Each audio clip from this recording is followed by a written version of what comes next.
Hey guys, in this video, I will show you how to make a human in Infinity Craft. All right, so let's begin with the video. So in order to create a human in Infinite Craft, you have to follow these steps. First, take fire and drag it on the canvas.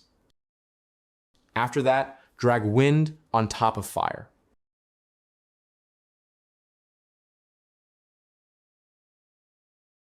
This combination will create smoke. Next, take water and place fire on top of it.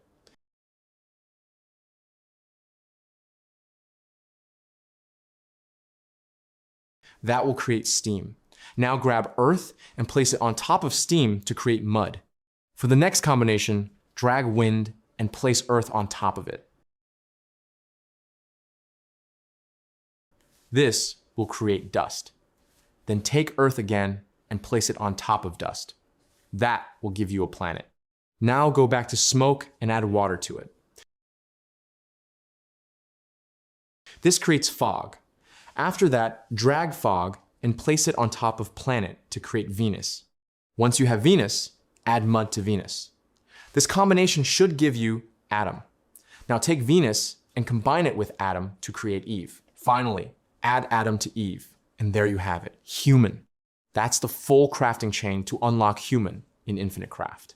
And that's it. So that's basically how you can make a human in Infinity Craft. So that's all for this video. See you in the next one. Thanks.